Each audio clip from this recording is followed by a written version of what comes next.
Hari Om. Let us now continue from where we left in the last capsule. We were talking about the teaching methodology that has been uniquely constructed, that is unique to our scriptures, and that has been followed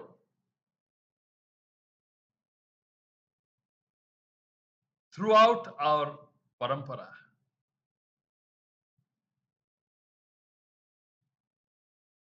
So this, Swamiji says, this method of communication is known as neti neti.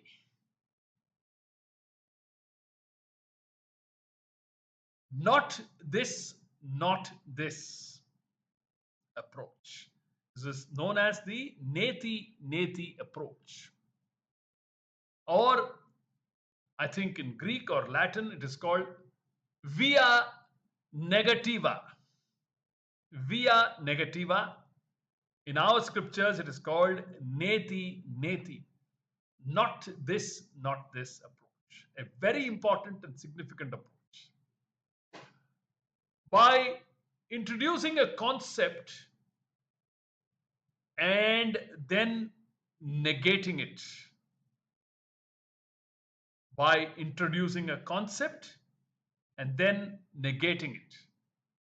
Moving to a higher concept and negating the previous one. This method of neti neti is also called adhyaropa apavada method. So let me repeat that important sentence. This method of communication, which is uniquely designed and developed in our scriptures, is known as neti neti.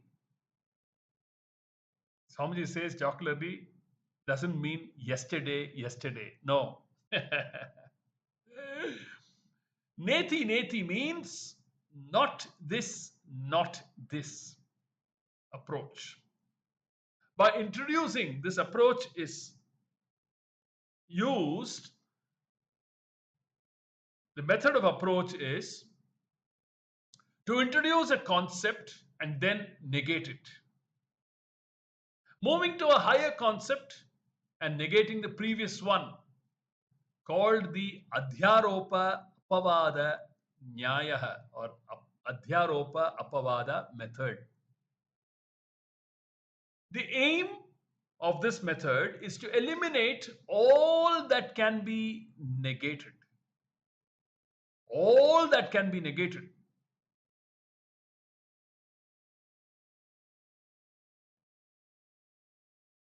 Can I see the world? Yes. Negate the world. All that can be negated. Can I perceive the sense organs? Yes. Negate it. Can I perceive the mind and the body? Negate them. Can I perceive the thoughts in the mind? Negate those thoughts. Can I perceive the absence of thoughts in my mind? Negate that condition. Thus, by negating all that can be negated, what is left is the essential nature of the self, who is the ultimate negator, who cannot be negated. The negator can never be negated. Well, if the negator has to be negated, there has to be another negator who has to negate this negator, right? But if we do so, we get into an infinite regress problem. Therefore, we stop at the ultimate negator. A, a negator that can never be negated. That is how the teaching is, the teaching methodology is. Using this methodology, the teacher reveals the truths, the essential nature of the individual, unencumbered by superimpositions. Unencumbered by superimpositions. All the improper notions that the student had about himself or herself is thoroughly negated using this approach.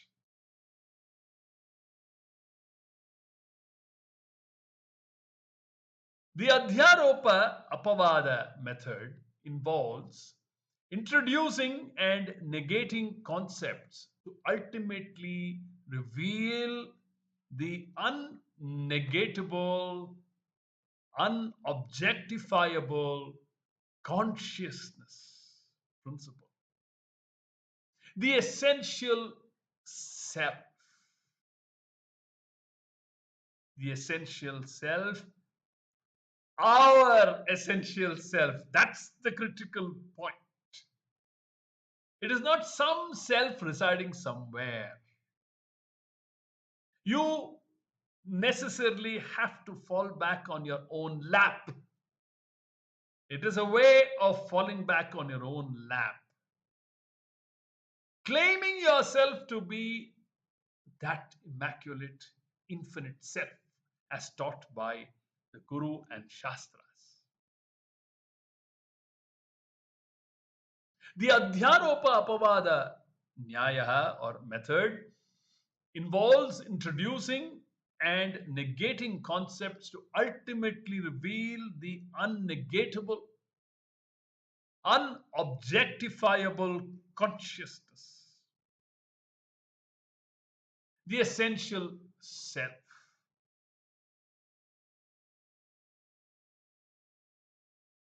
It would be worth the while to recall Swamiji's definition of consciousness over here, the 5 points of consciousness. Consciousness is not a part, product, or property of the body and mind. Consciousness is an independent principle that pervades and lends consciousness to the body and mind. Consciousness is not limited by the boundaries of the body and mind. It's the third principle. Consciousness is not a part, product, or property of the body and mind is the first principle. Consciousness pervades and enlivens the body and the mind. It's the second principle. Consciousness, this consciousness that is our essential nature, is not restricted by the boundaries of the body and mind. It's the third principle. The fourth principle is consciousness continues to exist even after the fall of the body and mind. Very important.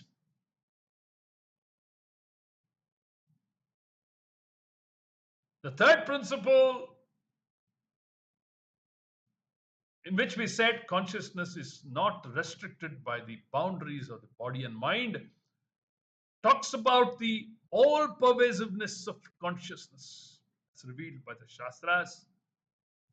The fourth principle that says consciousness continues to exist even after the fall of the body and mind talks about its eternality, not bound by time Consciousness is not bound by space, not restricted by space, goes beyond space, and it goes beyond time. So, this is the fourth principle. The fifth and final principle of consciousness, as enlisted by Swamiji, is this: continuing consciousness does not manifest, not because it doesn't exist, but because there is no medium to manifest it. Just because it is not perceived, it doesn't mean it doesn't exist.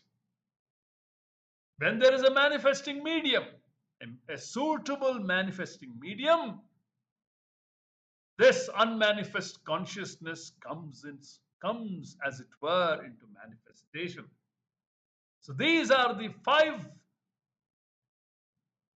vital principles of consciousness which Swamiji applies, which has been repeatedly taught to us by Swamiji, which he applies to the, the principle of existence and to Ananda. Sat, Chit, and Ananda. Swamiji uses these five principles to teach us about Satchidananda. So the Adhyaropa Apavada Nyaya involves introducing and negating concepts to ultimately reveal the unnegatable, unobjectifiable consciousness, the essential, our essential selves or self.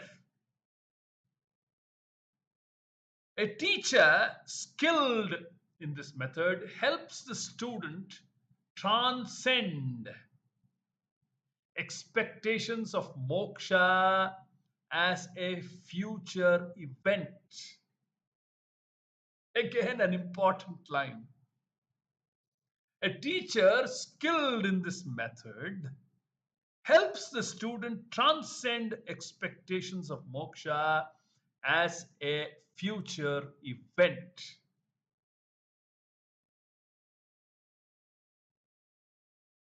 This orientation of the student has to be resolved. The student is presently disoriented. He's wrongly oriented.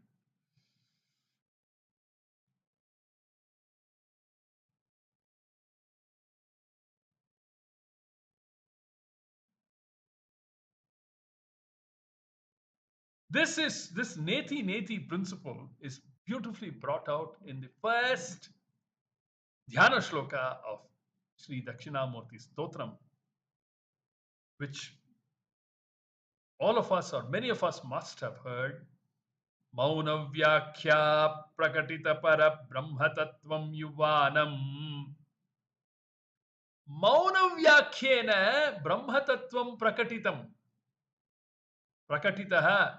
Dakshinamurti reveals Brahman by not talking about Brahman, because Brahman is something that cannot be talked about, that cannot be conceptualized.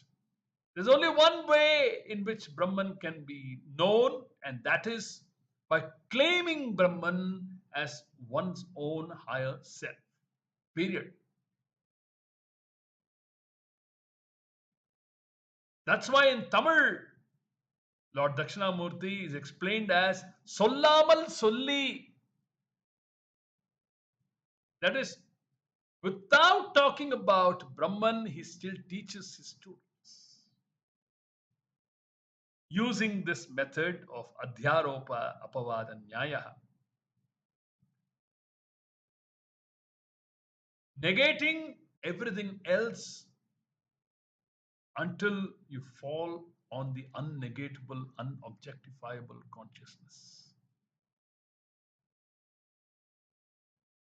Successful teaching, says Swami Paramarthananda, is marked by the student's shift in perspective. Successful teaching is marked by the student's shift in perspective, where he no longer sees himself as bound or bandha or seeks liberation as something to attain in future. Successful teaching is marked by the student's shift in perspective, where he no longer sees himself as bound, baddha, or seeks liberation as something to attain in the future.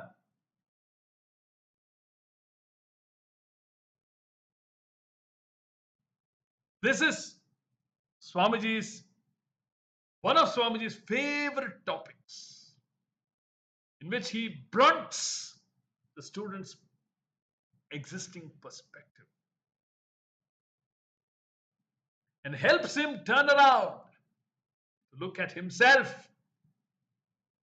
as a vastu that is already achieved. New moksha is never a future event.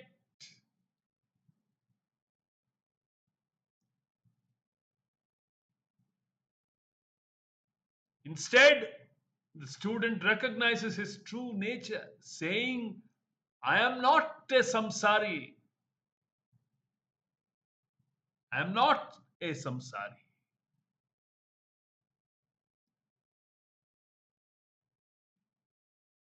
See, what needs to be understood over here is one thing is the definition of moksha given out by the Shastras. Nitya sarvagata sthanoho. Krishna says, Nityaha, eternal.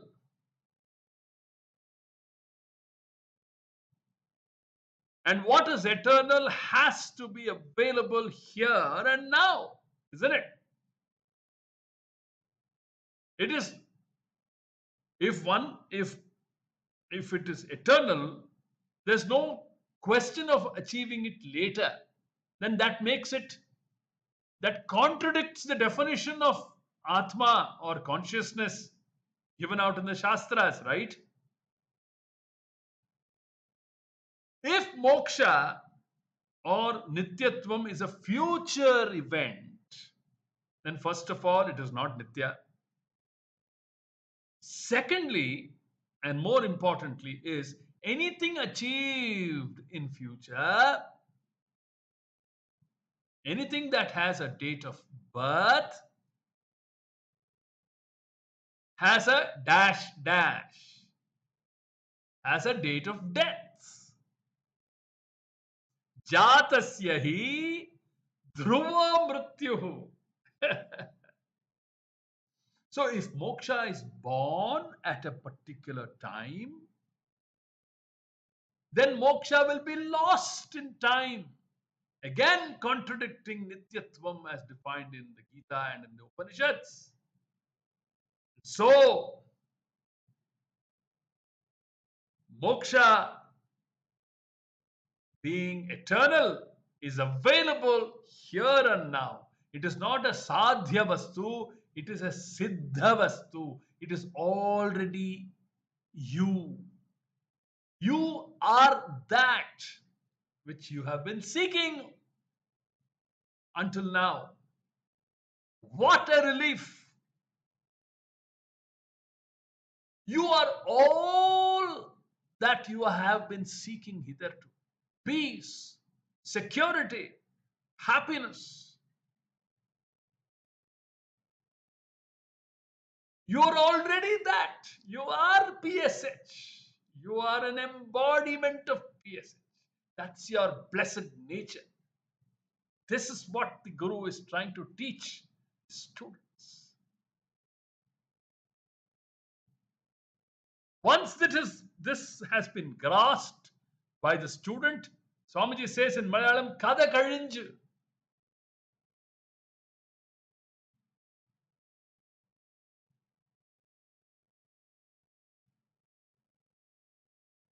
Mission accomplished. Thumbs up. Mission accomplished.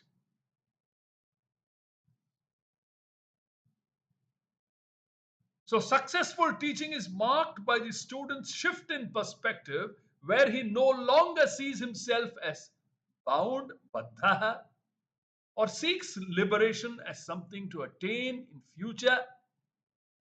Instead, the student recognizes his true nature, saying, I am not a samsari.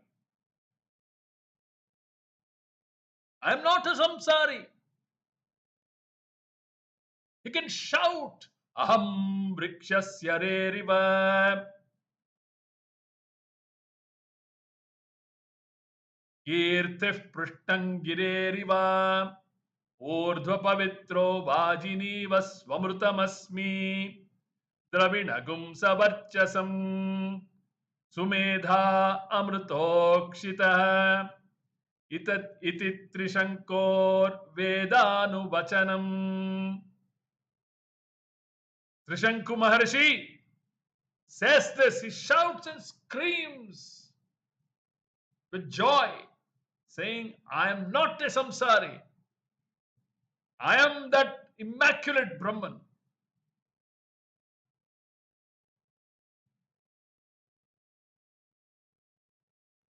Dravinagum savarchasam. I am that shining Brahman. I am not a samsari. The student's realization serves as the true certification of the teacher's competence.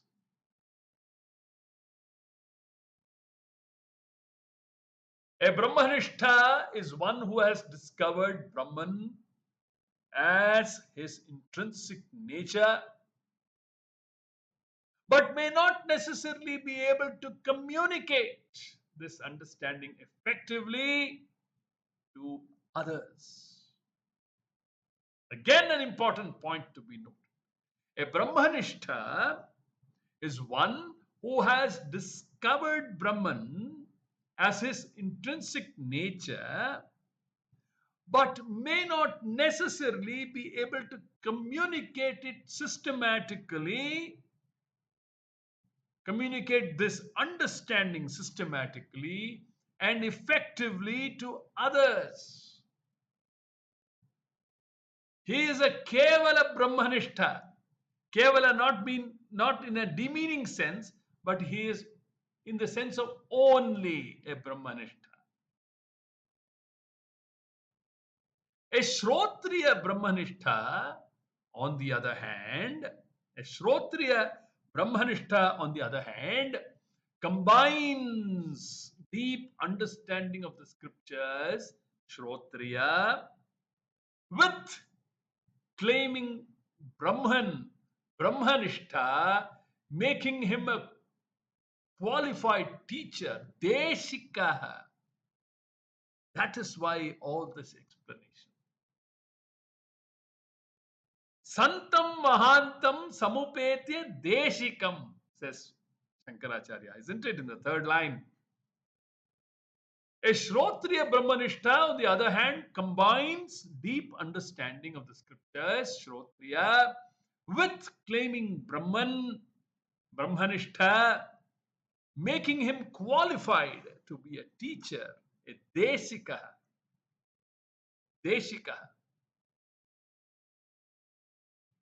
While a Brahmanistha might be considered a mystic,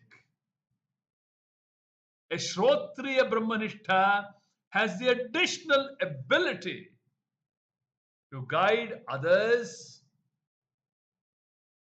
making him a competent teacher, competent acharya. While a Brahmanistha might be considered a mystic, a Shrotriya Brahmanistha has the additional ability to guide others, making him a competent acharya or a teacher. Worth his name, or her name. Thus, not all realized souls are effective teachers.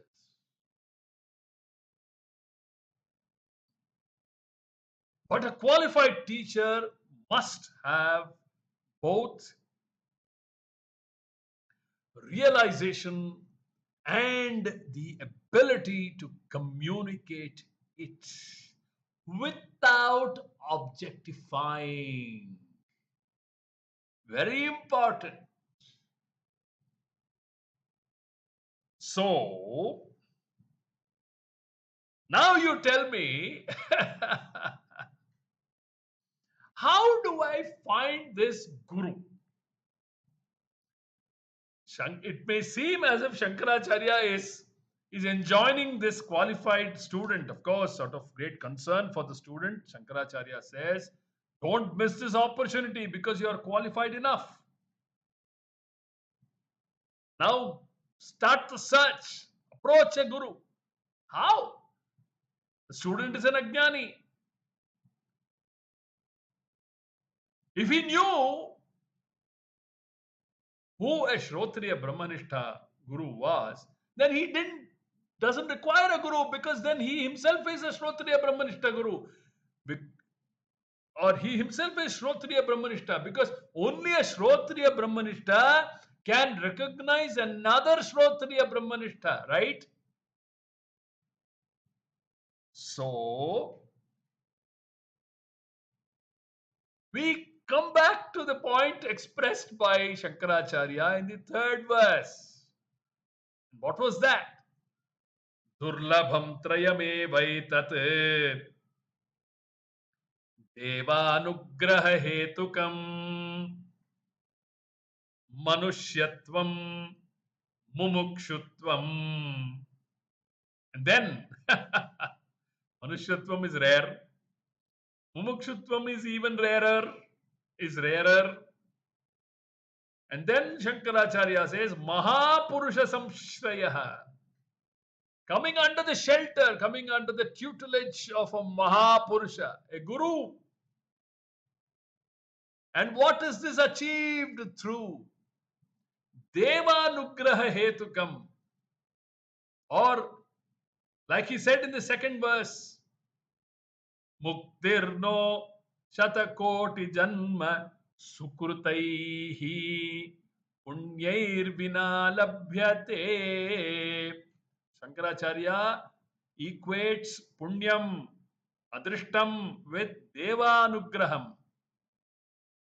So without deva anugraha, how are we to recognize a Guru?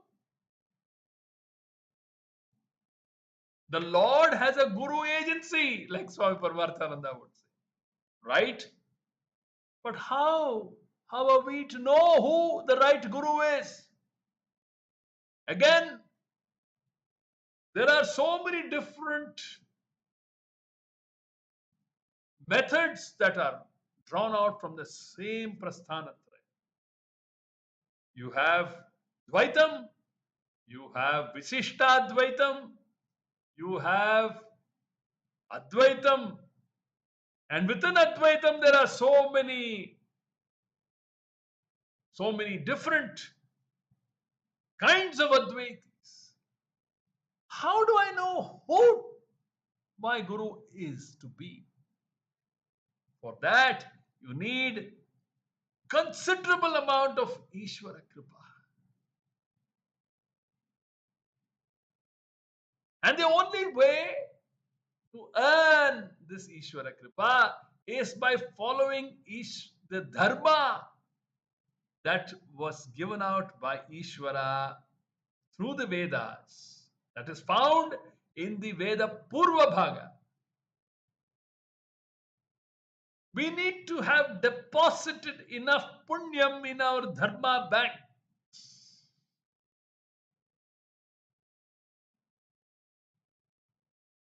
When it reaches the point of ignition, let me say, or it reaches its threshold, ignition point, then Ishvara will reveal the right Guru in keeping with our mental disposition.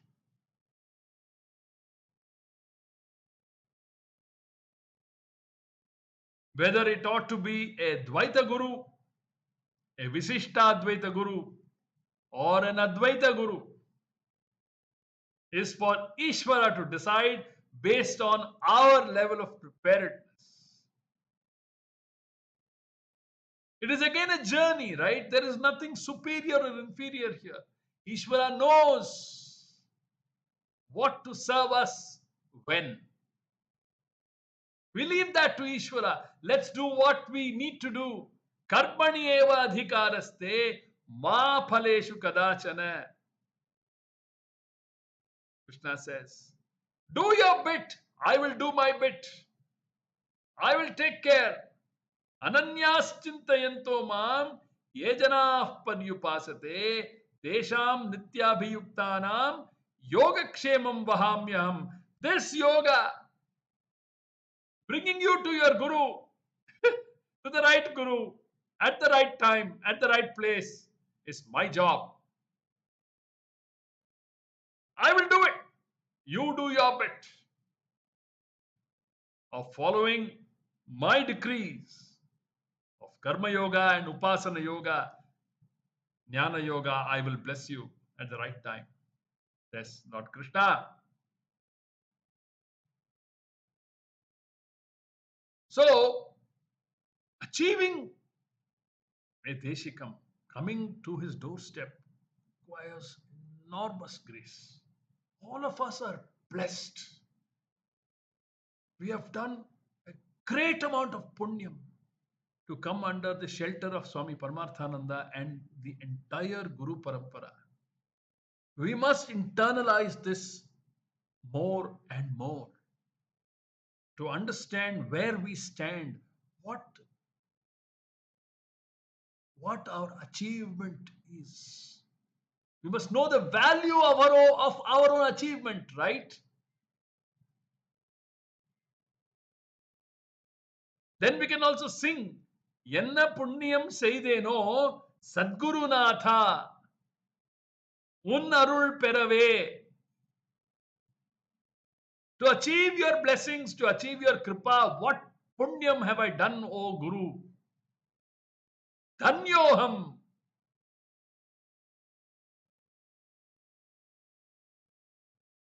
So for this, we must diligently be practitioners of Karma Yoga and Upasana Yoga and values as enlisted in the 13th chapter, as enlisted by Krishna in the 16th chapter, which we are studying in the Bhagavad Gita. Let us please Ishvara by following these injunctions. Ishvara will take care of the rest. For sure. For sure.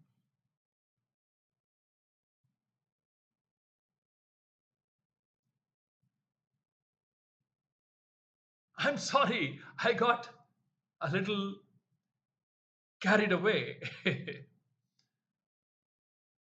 because of the nature of the subject, and therefore had to extend this the duration of this capsule.